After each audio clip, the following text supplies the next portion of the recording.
Yo, what's good, YouTube? Willie with Limited here. Nah.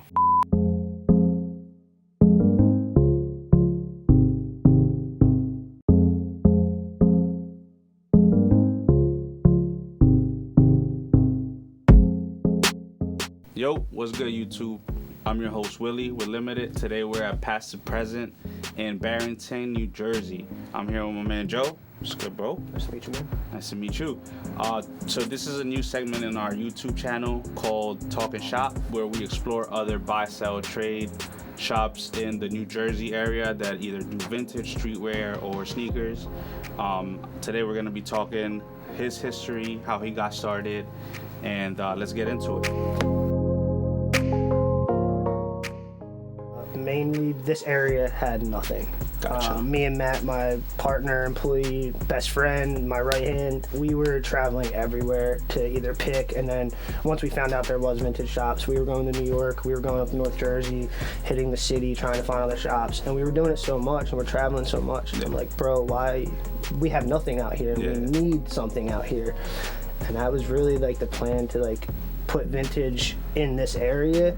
Vintage was something that wasn't focused on in our area. Correct. And it was something I really wanted to bring to South Jersey. 5-6 years ago, kind of just going to Goodwill's to free my mind and just get away from like work and stuff like that. Gotcha. Was finding stuff I would sell at work. I worked in the malls, I worked at a skate shop and a sports store. I was finding stuff I would sell there, not necessarily vintage, but stuff that I was selling to my homies at home. And then I started finding, vintage shirts that looked cool. I didn't necessarily know what they were, but I just thought they looked good. So I'd grab them. And then I find out that there's money in it, and then there's people that really collect this stuff and really interested in it. Correct. And that's what really got me to like make an Instagram account just to show my finds and kind of just portray what we're having, and it went from there. There was pieces that I bought that really made me realize like there's something more to this than just the selling of a shirt. There's collectors, there's people that really care for this stuff, and that's like what means a lot to me. My first name, this lady on eBay messaged me one day. I sold her a shirt. This is before the store. I sold her a shirt on eBay. And she messaged me, was like, thank you so much. My 80-year-old mom loves this shirt. This was her first show she ever went to. And like the story behind that right there, dude, like it doesn't matter what she bought that shirt for. Like the feeling that you give somebody, we see it every day now with the store. Like you see somebody pick up something, like they get that feeling. Like, that's what I've always wanted to give to people. And like I've gotten that feeling when I find something in this that you truly love, or you get something like a sneaker that you've been hunting down and you truly like you get that nostalgic, just like it's a high. It's a high in your stomach, and you get that feeling, and you're just like, dude, like I wanted to open up a place to give people that feeling. Not necessarily one piece made me do it, but I think the aesthetic of vintage in general made me want to open it up. So when we first opened, I curated a big thing for us. I called it a gallery because it was curated by us. Okay, it was, gotcha. I didn't buy what I thought to make money on. If I truly didn't want to look at it, I didn't care if it was worth $1 million. I just didn't want it sitting in my store if I didn't truly like it. I don't want to walk in my own store every day and see something I'm not a fan of. So in a way, we curated towards ourselves, me and Matt. Matt's a big sports guy. I'm a big pop culture guy. I love all the other stuff like that. So we curated towards that, but then you learn. And I'm a big customer. I worked customer service my whole life. I worked retail my whole life. I'm not going to just base it towards what we like, because not everybody likes what I like. And I'm learning that over the years. So we have expanded. We've gotten to like the flannels, the workwear, the maybe things that I was never into, but other people are. And I can't, I can't deny you when you walk. I don't want to deny you. We don't have that. We don't do that. I don't like it. Exactly. I'm not. Supreme is a good example. I'm not the biggest hype person or stuff like that, but when it comes in, we have a high school 2 blocks away from us. I have to grab that. It's what people like right now. So we have a little section of that just to curate for the people that do like that. So it's been a learning experience trying to make, I don't want to say everybody happy, but pick and choose what we bring into the shop and what we don't bring into the shop. When we opened the store, I still wasn't even planning to quit my job. I still worked full time when I opened the store. But at the time period with COVID and everything happening, I bought the store in February. We built it, had it ready to go, announced the grand opening March 28th, and you guys live in New Jersey, so March 28th is the day Phil Murphy shut the state down. So our governor shut the state down on the weekend of our grand opening. Wow. I ripped the whole store. We didn't know it was going to happen, so I took everything back home. built my dining room, built the racks back in my dining room, and started just going back on Instagram and hunkered down on Instagram. I was laid off from my job at the time. We worked in the mall. They shut down as well. So I was able to really focus on Instagram and build the store from just being home all day and not working. Yeah. June 15th rolled around. Private stores were able to open, but the malls weren't open yet. So technically I wasn't able to go back to work. I was able to open the store. Yeah. After being open for 3 days, I called my boss, who I'm super cool with. We have a great relationship. And I told him, like, hey, we have to have a talk. I don't think I'm coming back. And it wasn't about money. It's not like we killed it in the first 3 days. It was the pure joy of, like, waking up and just doing what I love, dude. That killed it. Like, that's dope. That made it right there. I was like, I don't even care if we make any money. Like, I'm happy right now. Yeah, this correct. is what I truly want to do. Like, I was heavy on Instagram ever since I started, just posting finds, learning. I was never a social media person, never got into any of that. Yeah.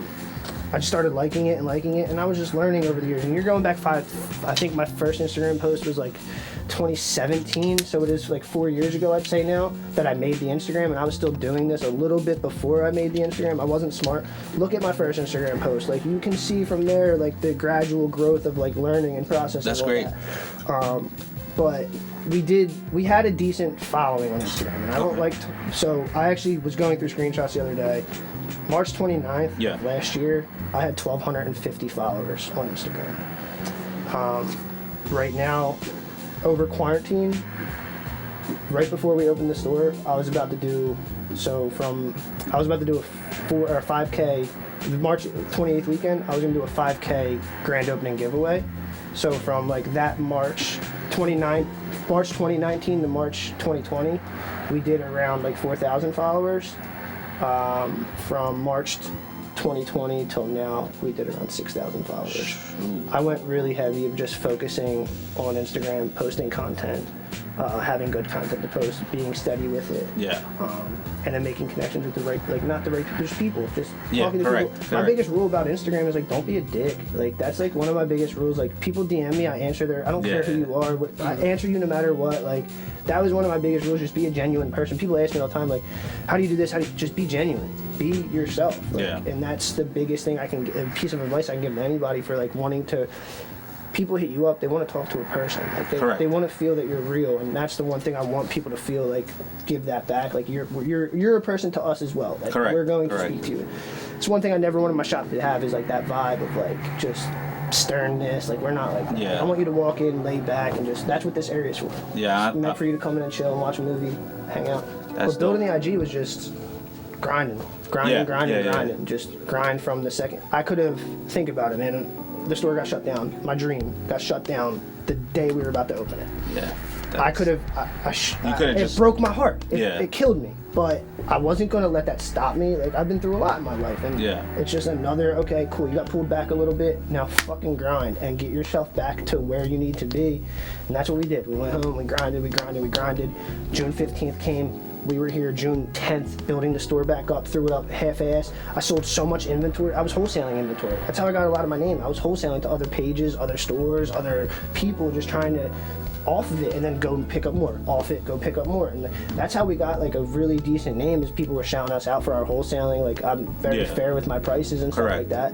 And that really helped us over the quarantine aspect of it. So quarantine, I kind of went to, like, a wholesaler. I was selling bulk for most of it. And then it came back around. I was light as hell on inventory. I had to do a couple big buyouts and did some things, and we got the store built up and ready to rock. And ever since then, it's been a pure blessing. The clientele in the long run is like, you hook somebody up with a decent, as long as you make your money on it, they're happy, they're gonna come back to you. That's the one thing I've learned. Like, I'd rather. Why burn a bridge or anything like that now when we can build a business relationship over the next however long this is, you know what I mean? Like, fuck one transaction. I want to do 1,000 transactions with you and never let that shit stop. Like, it's how we go. We all eat. Like.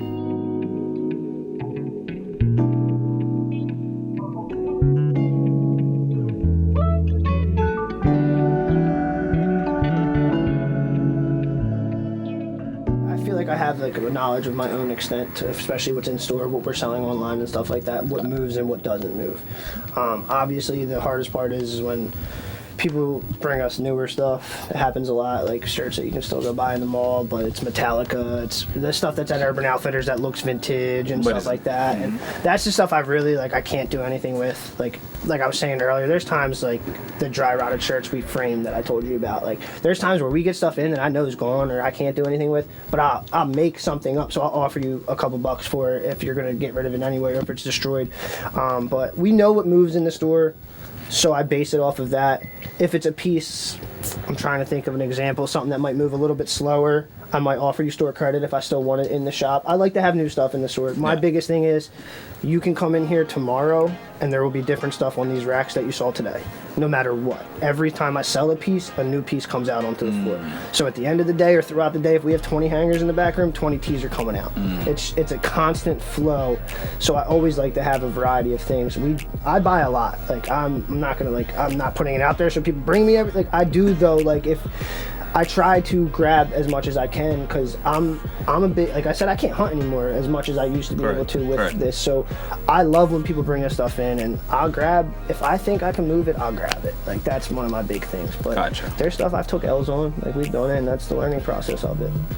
At the shop, most people know there's a Loud Records jacket back there. That's like the shop's grail, I guess you can say. It's not for sale. I found it at a flea market. If you don't know what it is, it's a promo jacket from Loud Records, record label back in the day, rap record label, signed with Tang, a bunch of other people. I found that at a flea market for $10, sitting in a box. It's a very rare colorway too. Still trying to find the history of that colorway, but the only ones known, even in like the Rap Tees book and stuff like that, it's a Mets colorway or Knicks colorway, and that's like the Yankees colorway. So I'm not too sure what it was. Coolest part about that is I actually wore that and met Raekwon, and he kind of freaked out over it and signed it for me, took a picture with me, and that was like, I'm a rap head, and that right there was like, this jacket's never going anywhere, because it was for sale before I wore it to meet him, and I was just wearing it to like see, like maybe he'll notice this. he noticed it, dude, and it was really cool. It was like one of those experiences to me now, like that became an experience and I'll never let that piece go. Personal pieces, since I've gotten in, I collect wrestling and a bunch of other stuff. Since I've gotten into and I found out this shirt existed, I needed it. I've always wanted it. I had the chance to buy it 3 years ago for $200, probably 100 times, and I was just like, I'm not dropping $200 on a shirt. It now goes probably for 4 times that amount. But it's the WrestleMania with Undertaker and Stone Cold ripping apart the city. This is also the one AC/DC played Highway to Hell. Best part and the main reason that I wanted it so bad, obviously I'm a wrestling fan, but the day that it was on was actually my birthday. Oh, wow. So I was 6 years old when this was out. I was born August 30th, 92, and it's just cool. Like, this was an event on my birthday when I was 6.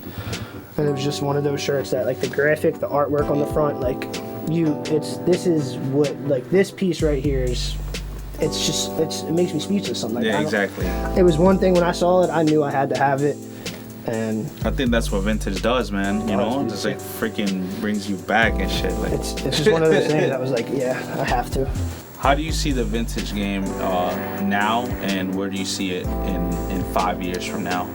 Now, I feel like it's at a peak. Okay. It's at a really big height right now. Gotcha. Just with, I think Corona and COVID helped with a lot of that. People being at home and catching on, and TikTok. I've just going thrifting and people seeing all of that. It hit a peak, and I don't mind it. It's awesome. It happened at a time where I literally opened my store. Correct. But I also hear a lot of like, oh, it's gonna die, it's gonna die. My thing is, like I said, I've been doing this for 6 years. It wasn't dead 6 years ago. There were still people I was dealing with. There were still, maybe it wasn't the hype people that are into it. There's always going to be that 80-year-old woman that messaged me. There's always going to be that, this stuff is history. Correct. It's art, it's history, it's a little museum, you know what I mean? Correct. Like to me, I don't think it's ever going to go anywhere. Rappers might stop wearing it, all of that fun stuff might happen. It might hurt the prices, it might affect some things, but I think true vintage and the real people that like truly love it, I don't think it'll ever die, to be honest with you. 5 years from now, I think, you never know. I would love to see it grow. Yeah. I would like to see it hit a different peak, and if there is any more higher levels, then keep going, because it's something, like I said, I have a passion into it, and I love it, so I don't know. Ask any like vintage person, like they probably have a 10-year pile, we call it. Like I call it a 10-year pile. So it's like stuff I find right now, it's like it might not be worth it right now. Put it this way, dude, every Twilight shirt over the past 5 years, I would have bought it. Because Twilight shirts are selling for $80 to $100 right now. I didn't even know that. I'll be passing on them at the thrift store 100 times a week. $2, $3, $3. I don't want Twilight. No one wants Twilight. My girl watches that. Nobody wants that. Nobody wants that. I'm not lying to you. Pull up eBay right now. I guarantee you'll find 4 Twilight shirts going for $80 to $250, Wow. depending on who's on the front of it. Wow. And it's like that. Now that's where I made a mistake. Yeah. I took an L. I should have grabbed all of them. I knew it was a movie. I knew there's hype behind that movie. Correct. It's like Harry Potter. You know what I mean? There's always going to be a following for it. I should have thought that in maybe 4 years, people won't be able to find this at the mall. Yeah. And now they're going to want to buy it because they Correct. can't get it anymore. All right, Joe. So, what are your goals for Past to Present in 2021? I want to expand somehow, some way. Okay. Either bigger location, a second location. Another city? Either another city or somewhere else in maybe South Jersey. Gotcha. We're still, like I said, we're about 10 minutes away from Philly. Okay. There's still further places south. We have people drive about an hour and a half from the shore points up to us and stuff like that. So a guy in here the other day was like, you guys need to open one of these down the shore. It's like stuff like that. Like, I'm trying to think with everything going on right now, COVID and Corona and all that fun stuff. Yeah. I'm trying to figure out what's the best route to take on it. I want to actually hunker down. We've only been open now for about 7 months. I want to hunker down on everything here first, get everything right. There's still things I'm learning every day in the Correct. process of running the store. Trying to make sure everything is tight and knit here first, and then I really want to at least a second location, something bigger.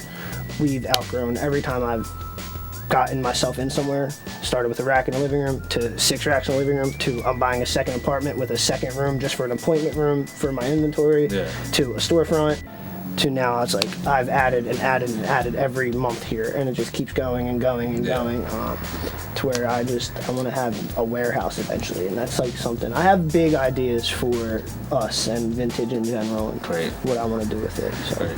but bigger storefront, I think, second location, something of that nature Fire.